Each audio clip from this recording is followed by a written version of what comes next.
Eloor municipal ഏരിയയുടെ പടിഞ്ഞാറ് ഭാഗത്ത് സ്ഥിതി ചെയ്യുന്ന ഏലൂർ ദ്വീപിലെ പ്രകൃതിരമണീയമായ മുനമ്പാണ് ഏലൂർ ഫെറി.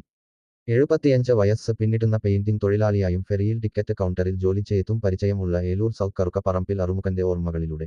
ഏലൂർ ജെട്ടിയാണത്. ഇവിടെ കുറേ ബോട്ടുകൾ ഓടിയിരുന്നു. 16 ബോട്ടുകൾ 2 ട്രിപ്പ് എറണാകുളം വരാപ്പുഴയായിട്ട് ഓടിയിരുന്ന സ്ഥലമാണത്. ജെട്ടിയാണ് ഈ കാണുന്നത്.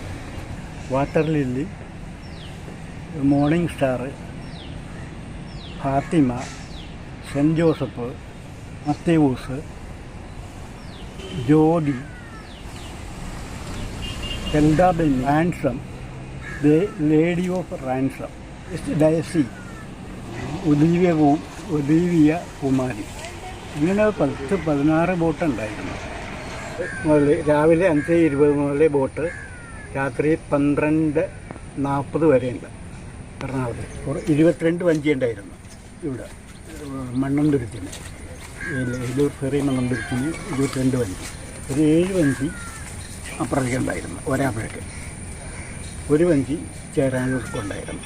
അങ്ങനെ ഏതാണ്ട് 30 വഞ്ചിയോളം ഇവിടെ വഞ്ചിക്കാരുണ്ടായിരുന്നു, തൊഴിലാളികൾ. ആദ്യം ഏലൂർ ഫെറി എന്ന് പറഞ്ഞുകൊണ്ട് ഫെറി ഉണ്ടായി. അത് ഏലൂരും മണ്ണന്തുരുത്തും മാത്രമായിരുന്നു. അത് ഏതാണ്ട് 4.5 കൊല്ലം ആ ഫെറി നടന്നു. അതിനുശേഷമാണ് ഏലൂർ, ചേരാനല്ലൂർ, മണ്ണന്തുരുത്ത് ആയിട്ട് 3 ബോട്ട്, അതിൽ 2 ബോട്ട് സർക്കുലറായിട്ട് ഓടിക്കൊണ്ടിരുന്ന ഒരു ഫെറിയായിരുന്നു. അതിപ്പോൾ ഏതാണ്ട് 20-25 കൊല്ലത്തോളം ആ ഫെറി ഓടി. ഇപ്പം അത് ഈ പാലം വന്നതോടുകൂടി ആ ഫെറി സ്റ്റോപ്പ് ചെയ്തു. വരാപ്പുഴ പാലം വന്നതോടുകൂടി ആ ഫെറി നിർത്തിയിട്ട് ഇപ്പോൾ ഒരു ബോട്ട് മാത്രമേ ഒരു 3-4 കൊല്ലമായിട്ട് ഇവിടെ ഓടുന്നുള്ളൂ. തുടങ്ങിയതിന് ശേഷം ഇവിടെ ഏതാണ്ട് ഒരു ദിവസം ആയിരക്കണക്കിന് ആളുകൾ പാസ് ചെയ്തിരുന്നു. അതിൽ മണ്ണന്തുരുത്തിൽ നിന്ന് ഏലൂർക്കും ചേരാനല്ലൂർക്കും പാസ് ചെയ്യുന്ന ഒരു ഫെറിയാണിത്. 5 കൊല്ലം ഏലൂരും മണ്ണന്തുരുത്തുമായിട്ട്. അതിന് ശേഷം 20 കൊല്ലത്തോളം 25 കൊല്ലത്തോളം ഏലൂർ, ചേരാനല്ലൂർ, മണ്ണന്തുരുത്തായിട്ട് ഫെറി സർവീസ് ഉണ്ടായിരുന്നു. ഒരു 6 ബസ് ഈ ചങ്ങാടത്ത് കയറിയിട്ട് ഏലൂർ ഇറങ്ങിയിട്ട് എറണാകുളത്തിന് പോയിരുന്നു. പറവൂരിൽ നിന്ന് വരുന്ന ബസ്സായിരുന്നു അത്. പറവൂർ, കുരിയാപ്പള്ളി, മൂത്തകുന്നം, ഈ സൈഡിൽ നിന്ന് വരുന്ന ബസ് എറണാകുളം സൗത്ത് വരെയും പോകുന്നത്. അത് ഏതാണ്ട് 28 ട്രിപ്പ് ബസ് ഇവിടെ ഓടിയിരുന്നതാണ്. ആ സമയത്ത് ഞാൻ ഈ ഫെറിയുടെ കാഷ്യറായിട്ട് വർക്ക് ചെയ്തിട്ടുണ്ട്. ഒരു 6 മണി മുതൽ രാത്രി 10 മണി വരെയാണ് ഫെറി. 6 മണിക്ക് തുടങ്ങിയിട്ട് 10 മണിക്കാണ് ലാസ്റ്റ് ഫെറി മണ്ണന്തുരുത്തിന് പോകുന്നത്. അത് ഏതാണ്ട് 7 മണി, രാവിലെ 6:30 തുടങ്ങിയിട്ട് വൈകിട്ട് 7-7:30 വരെയും തിരക്കായിരിക്കുള്ളൂ. 7:50 ലാസ്റ്റ് ബസ് അക്കരയ്ക്ക് പോകുന്നത്. അതുവരെയും തിരക്കായിരിക്കുള്ളൂ. ഫസ്റ്റ് ആദ്യ കാലഘട്ടത്തിൽ ഈ ഫെറിക്ക് 5 പൈസയാണ് ഫെറിക്ക് ടിക്കറ്റായിട്ട് എടുത്തിരുന്നത്. അതിനുശേഷം അത് 7 പൈസയായി. അപ്പോൾ ഒരു തൊഴിലാളിക്ക് ഇവിടെ കൊടുത്തിരുന്നത് ആദ്യം 5 രൂപയാണ് കൂലി. പിന്നെ അത് 5.25 മാറി. പിന്നെ അത് കൂടി ഫെറിക്ക് ഇപ്പോൾ 10 രൂപയായി നടക്കുന്നു. അതേപോലെ തന്നെ 28 ട്രിപ്പ് ബസ് ഓടിയിരുന്നു, കാറുകൾ ഓടിയിരുന്നു, ബൈക്ക്, സൈക്കിള്, ഇത്തരം ജനങ്ങൾ, അങ്ങനെ അത്രയും ഇത് ഇവിടെ വർക്ക് ഓടിയിരുന്നതാണ്. തിരക്കായിരുന്നു. ഏതാണ്ട് ഇവിടെ ഈ ഫെറിയിലേക്ക് ജോലിക്കാരായിട്ട് 34 പേരോളം ഉണ്ടായിരുന്നു. അത് ഷിഫ്റ്റ് വർക്ക് ചെയ്യുന്ന 2 ഷിഫ്റ്റിലായിട്ട് 34-36 പേരാണ് മൊത്തം വർക്ക് ചെയ്തിരുന്നത്. അത് ഒരു ഷിഫ്റ്റിൽ കാഷ്യറും ചെക്കറുമായിട്ട് 2 പേര് ഇവിടെ ഉണ്ടാവും. ചേരാനല്ലൂരും ഉണ്ടാവും കാഷ്യറും ചെക്കർമാർ 2 പേര്. മണ്ണന്തുരുത്തിലും ഉണ്ടാവും ചെക്കറും കാഷ്യറുമായിട്ട് 3 പേര്. അങ്ങനെ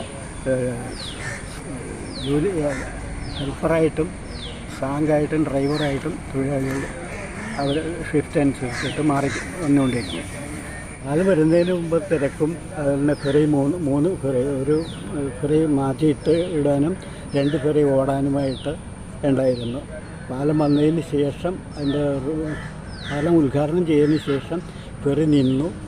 ഇപ്പോൾ ഒരു ബോട്ട് മാത്രം, ചെറിയ ബോട്ട് മാത്രം സർവീസ് നടത്തണം. ഇവിടെ എക്സൈസ് ഓഫീസർ ഉണ്ടായിരുന്നു. അവരുടെ ജയിൽ അടക്കമുള്ള സംവിധാനത്തിൽ ഉള്ളൊരു കെട്ടിടം. പിന്നെ അതിനപ്പുറത്ത് അവരുടെ ക്വാർട്ടേഴ്സിൻ്റെ കെട്ടിടം, ഇൻസ്പെക്ടർ താമസിച്ചിരുന്ന കെട്ടിടം. ഇപ്പുറത്തൊരു ഹെൽത്തിൻ്റെ ഒരു കെട്ടിടം ഉണ്ടായിരുന്നു. അതിൽ ഈ പഴയ കാലത്ത് വസൂരി കുത്തിവയ്പ്പ് നടക്കുന്ന ഒരു കെട്ടിടം ഉണ്ടായിരുന്നു. അവിടെ 2 ജീവനക്കാരും ഉണ്ടായിരുന്നു. എക്സൈസ് ഓഫീസിൽ എത്ര പേരുണ്ടെന്ന് പറയാൻ പറ്റില്ല, അത്രത്തോളം ആളുകളുണ്ടായിരുന്നു. ഇത് കൊച്ചി തിരുവിതാംകൂർ എന്ന 2 അതിർത്തിയാണ്. ഇത് തിരുവിതാംകൂറും അത് കൊച്ചിയുമാണ്. ഇവിടെ ഒരു ടോളുണ്ടായിരുന്നു. ഈ എക്സൈസുകാർക്ക് പിരിവ് നടത്തുന്ന ഒരു സ്വഭാവം ഉണ്ടായിരുന്നു ഇവിടെ. അങ്ങനെയാണ്. അതിന് ശേഷമാണ് ഈ അടുത്ത കാലത്താണ് 4-5 കൊല്ലങ്ങളിൽ മെട്രോ വന്നിട്ട് അതിൻ്റെ സ്റ്റാർട്ട് ചെയ്തിട്ട്. പിന്നെ ഇവിടെ ഈ ഒരു കെട്ടിടം ഉണ്ടായിരുന്നു. ഇതിനിപ്പുറത്ത് ഒരു 5 മുറി PDA ഉണ്ടായിരുന്നു പഴയ കാലത്ത്. അതെല്ലാം പൊളിച്ച് കളഞ്ഞു. ഇപ്പോൾ ഈ കെട്ടിടത്തിൻ്റെ ടോപ്പും പൊളിച്ചിരിക്കും. ഇപ്പോൾ ഈ 2 സൈഡും കൂടി അക്കരയും കൊച്ചിന്ന് ഇവിടുന്ന് കൊച്ചിയിൽ കിടക്കുന്നതാണ് ചേരാനല്ലൂർ. ഈ ചേരാനല്ലൂരിൻ്റെ ഇവിടെ നിന്ന് ചുങ്കം എന്ന് പറഞ്ഞൊരു സംഭവം ഉണ്ടായിരുന്നു. ആ ചുങ്കം പിരിക്കുന്ന പേരാണ് ചൗക്ക എന്ന് അറിയപ്പെട്ടിരുന്നത്.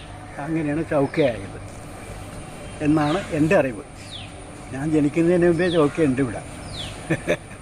ഈ ചൗക്കയിൽ ഈ എക്സൈസ് ഓഫീസിൽ നിന്നുള്ള ഓഫീസേഴ്സ് ചുങ്കം പിരിക്കും. ആ ചുങ്കം പിരിക്കുന്നതിൻ്റെ ഭാഗമായിട്ട് ഇവിടെ അടുക്കുന്ന വഞ്ചികളെല്ലാം തടഞ്ഞു നിർത്തിയിട്ട് അതായത് ചുങ്കം മേടിച്ചിട്ട് അക്കരയ്ക്ക് കടത്തി വിടുകയുള്ളൂ. അങ്ങനെ ഒരു സംവിധാനം ഇവിടെ നേരത്തെ നിലവിലുണ്ടായിരുന്നു. പഴയ കാലത്ത് കാരണന്മാർ കറുപ്പ് തിന്നുമായിരുന്നു. ഈ എന്തോ നാക്കത്ത് തൊട്ട് കഴിക്കുന്ന സ്വഭാവം. ആ കറുപ്പിന് വരെയും ഇവിടെ നിന്ന് ലൈസൻസ് കൊടുത്തിരുന്നു, ചുങ്കം മേടിച്ചിരുന്നു.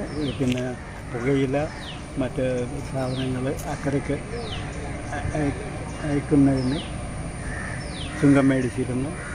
പുകയില, ചകിരി, പൊതിമടൽ, തേങ്ങ എന്ന് വേണ്ട എന്ത് സാധനം വന്നാലും ഇവിടെ ചുങ്കം വാങ്ങിക്കുക. പലചരക്ക് സാധനങ്ങളെല്ലാം വള്ളത്തിൽ വരുന്നതിന് അക്കരയ്ക്ക് വിടുന്നതിന് ചുങ്കം വാങ്ങിക്കുമായിരുന്നു.